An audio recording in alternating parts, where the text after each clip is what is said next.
Hello everybody, today I'm going to discuss my latest boss, Alyssa, the Forsaken Vessel. This means I'm going to go over her attacks and rule set, then also respond to some common viewer questions and misconceptions about this fight. This is a kind of video I've been waiting to try for some time, so let me know what you guys think and what boss you'd like to see some commentary on next. And with that, let's get into the video. Every fight starts with a bow that teleports all her opponents right in front of her to make them open to her attacks. This bow is always followed up with a teleport, and when she reappears, the fight is formally started as her attack cycle begins. This attack cycle is comprised of 7 different attacks used at random unless it lands on the attack she just did. If it does, it simply rolls again and picks another attack. All of these attacks follow the same pattern. Attack, teleport out of sight with a spell parry effect, reappear about 2 seconds later, and repeat. Learning this sequence of events is essential to getting off damage and heals. There is never a single moment in this fight where you are given a free action. She will continue to follow this pattern unless changed by my own input or by reaching certain marks in remaining HP, 75%, 50%, and 25%. From the Miniboss wiki, Dream Aura, activating at 75% and 50% health bar marks, Alyssa will hover in the air, far out of reach to any melee attack, emitting an aura of homing magic masses that will sharply seek out her foes. Additionally, every few seconds she will fire gigantic magic spears at her target. The best way to avoid this attack is to gain as much distance as possible by running at an angle away from her, as these magic masses lose their ability to home shortly after being emitted. Soul Blaster Cycle, activating at the 25% health bar mark, she will teleport her foes to the center of the room and herself to the edge of it, and charge up this coming attack. The attack starts when the soul stream she sends around the arena comes back to her, and when it's fired, it sends a soul stream towards the center of the arena that quickly spins around the room, with the middle always being its axis. There is additionally a magic barrier put around the center that makes quick work of any attempting to flee the center. This attack, bar none, is by far the most deadly and difficult to overcome for most players. When you first get teleported to the middle of the arena, you have no idea what to expect. Most players will rather quickly get absolutely rolled by the beam, or will attempt to run past the marked circle, not knowing that the explosions will actually instantly spawn on you the second you get out of it. Here are just a few examples.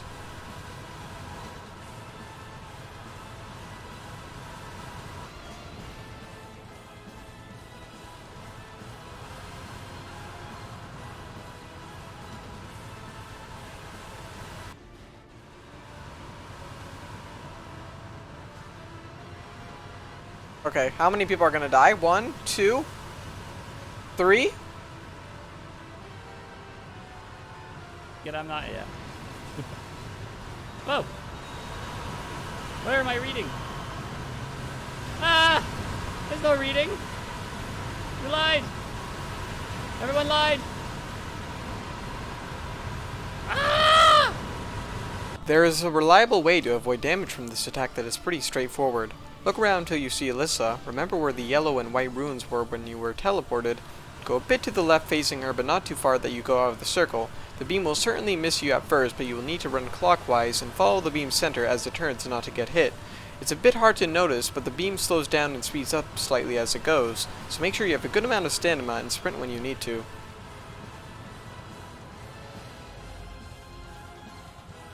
If you finally manage to drain Alyssa's entire health bar, the death sequence will begin. Any ongoing attacks will be interrupted as she is visually staggered by your last attack. The crystal magic shield that protects her throughout the fight has finally been burst, and the weight of it starts imploding onto her.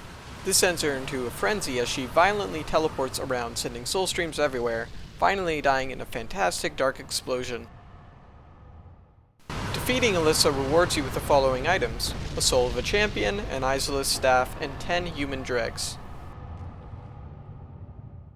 Important to take into account is that once the death sequence has begun, you cannot be damaged by Alyssa at all, and you cannot perform any actions until the sequence has concluded. One important thing to consider is that Alyssa has no weaknesses or resistances, and is immune to all status effects, so this boss is practically uncheesable, unless you include Vow of Silence, but when that happens I usually just run away until it expires, so. I'll explain each attack in the order that they are shown here, starting with Descending Darkness. Immediately leaping into the air, she floats high above her target for a moment until plunging back onto the ground with the Forged Dark Halberd, releasing Seeking Deep Souls from the ground that can easily destroy a fleeing target. The initial slam of this attack is not hard to avoid. You just need to sprint or spam roll in a single direction to avoid it. Healing too late or running instead of sprinting, however, will basically guarantee Alyssa a free pancake. Another thing to watch out for is the follow-up part of the slam, the Seeking Deep Souls. These can easily demolish your HP if you continue running or spam rolling in one direction, as the homing on them will basically guarantee they don't miss.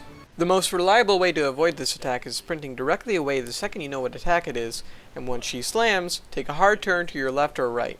Or, if you can pull it off, gain enough distance not to be hit by the slam or the deep souls initially, but just as they turn up to fly towards you, use your iframes to completely avoid them and get several hits in.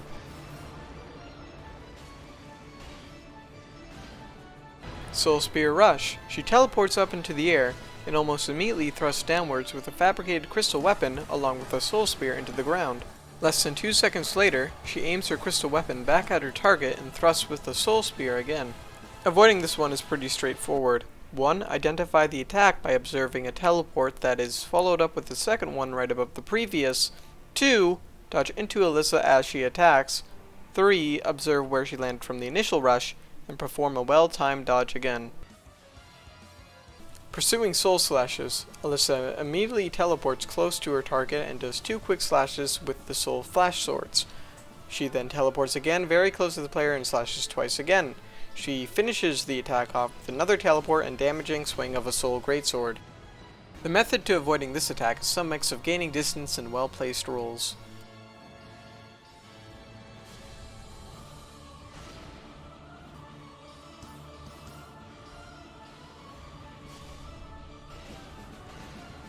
Using a fabricated crystal weapon, she charges it up and prepares to strike from the left. Her slice fires large but thin magic blades as it goes. Avoiding this attack is easy, just use your iframes. Be careful though when rolling into Alyssa, as she can easily roll catch you with this attack's wide arc. If you want to maximize damage, try using a well-placed roll to land yourself on her left just as the slice starts. Dark Edge Spiral. After forging a large dark blade in her hand, she teleports very close to her target and slams them with it.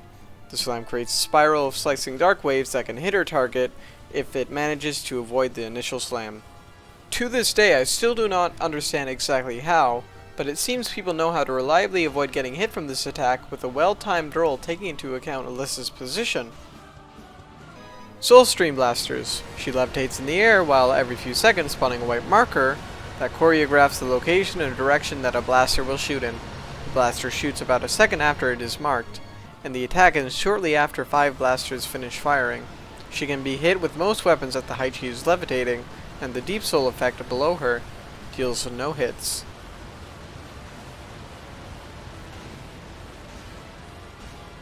The best way to avoid this attack is calculated running and or sprinting. Once you've moved out of the way of her 5th beam, it is safe to attack. If you try to attack her at any other moment, you will likely be caught by the next beam before you can escape it. Only roll if you can't walk away instead, and only attempt to attack early if you're confident about your timing and if the attack has a fast recovery. Soul Arrow Quick Cast. Alyssa casts 3 soul arrows in quick succession before quickly teleporting away. This is probably the easiest attack to avoid. Just run or spam roll to avoid taking damage. However, this attack doesn't have a large window to deal damage in. I would like to quickly give credit to this boss's main inspiration, Nightmare King Grim. I had started working on this boss just as I finished my Hollow Knight playthrough minus the Pantheons. Nightmare King Grim inspired me so much in terms of the type of fight it is in contrast to your usual Souls boss that I had to try making something like it. I can definitely say that I'm satisfied with the result of it and hope to make more original bosses with similar mechanics in the future. As many may have been able to pick up, I don't only use Grim's OST, but several of Alyssa's attacks are basically a direct recreation of Nightmare King Grim's. Here are each of those attacks side by side.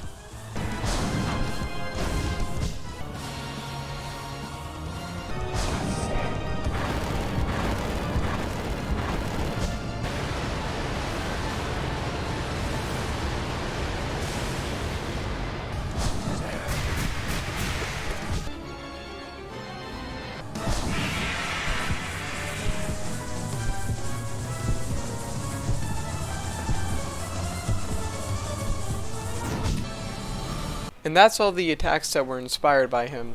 Before getting to viewer questions, I would like to point out that I mainly use Troopmaster Grimm's theme instead of Nightmare King Grimm's theme during most of Alyssa's fights. This is because if you haven't already heard, I plan to eventually make a dream or nightmare version of this boss later on.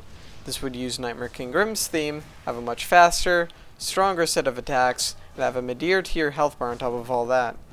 This version of Alyssa would be my most challenging boss for some time, so expect that sometime in the future.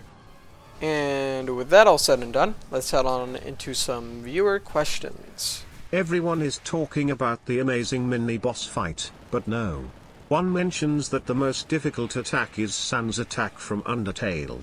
Fine. Guess I'll do it myself. Are you sure you aren't the first?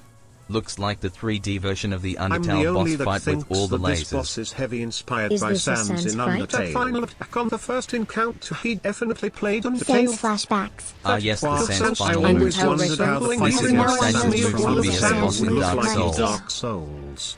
Thanks for the answer, Amir. Great job.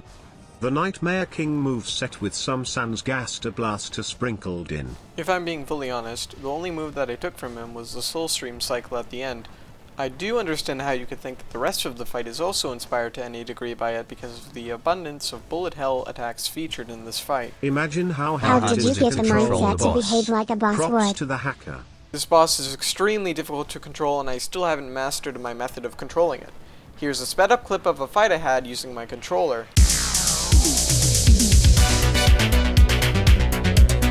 Next question. Can these people just come to console already? From what I've heard and read, it seems consoles do whatever they can to prevent modification of themselves or games. There seems to be methods of editing memory and such on consoles, but they're sort of roundabout and require older versions of software. For PS4, I believe you need the latest version of the console software to go online. So, in summary, I might as well make my own game with the required effort to do this kind of stuff on a console. Just be happy it isn't a common occurrence to find people like this while invading Pontiff. Have you tried making your character larger to make it look more like an actual threatening boss? I think something like the Abyss Watcher's size would be good. This is easy to do, but the issue is no others would see it. There is no way to communicate size/model changes over the game's networking system. Unless I were to require others to install a mod, this simply wouldn't be possible. How long did it take you to make the mini-boss in total? Only 1 to 2 weeks. I had already made my sort of own API to make mini-bosses at this point. Inspiration comes in and out, and some boss mechanics take much more work than others. I just can't come up with a boss fight like that. The inspiration has to come to me if I want to get it done. And that's all the questions I thought needed answering today. Thanks to all who watched all the way through, and to those who recently subbed. The level of growth and support has been just ridiculous lately. What? Thing is, this thing doesn't really catch people when they run to your side.